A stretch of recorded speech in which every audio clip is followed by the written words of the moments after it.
Good afternoon and welcome to NYFP. This is your weekly technology segment from the NASDAQ. IPOs, more security breaches, and the latest tech earnings were in focus this week. Cybercrime and security breaches remained in the spotlight. In recent weeks, businesses and governments have been hit by attacks. Now, there has been an alarming spike in the number of hacks, and this week, the CIA and Senate's public websites were attacked. In a move to combat the latest cyber threats, the Department of Defense is apparently beefing up its own strategy. The National Security Agency is working with internet service providers and filtering domestic websites and emails of defense companies. The voluntary trial program kicked off last month, and it does have the cooperation of ISPs including Verizon, AT&T, and CenturyLink. Defense companies such as Northrop Grumman and Lockheed Martin are also on board. In the meantime, more funding is being allocated to help develop cyber technology for the Department of Defense. According to sources, over $500 million has been allocated to help prepare for the possibility of a destructive and, quote, life-threatening cyber attack. The DoD is currently working on a project called National Cyber Range. Now, that will serve as an in-house test system for technologies and attacks.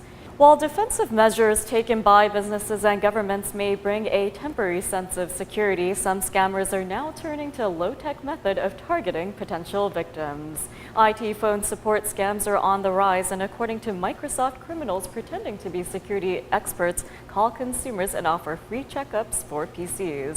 These scammers can gain access to a victim after being given remote access to PCs. Then it is only a matter of time before the scammers gain access to personal information such as passwords, usernames, and financial information. While the latest string of cybercrimes and consumer fraud can also highlight a new generation of targeting individuals and also gaining access to valuable data, technology is only part of the problem.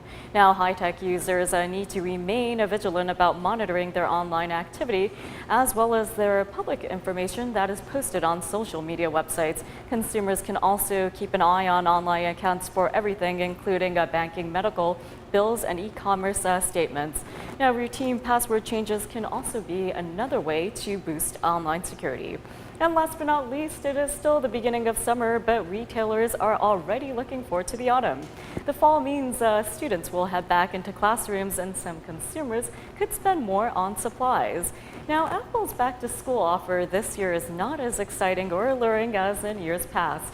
The annual promotion for the 2011 school year is not a free iPod Touch with the purchase of a qualifying Mac computer.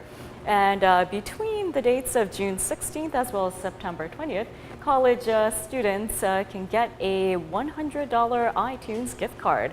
Now, the credit from the promotion can be redeemed for iTunes content, including apps, iBooks, music, as well as movies. And that does wrap it up for a weekly technology segment from the NASDAQ. Thanks for watching and have a great weekend.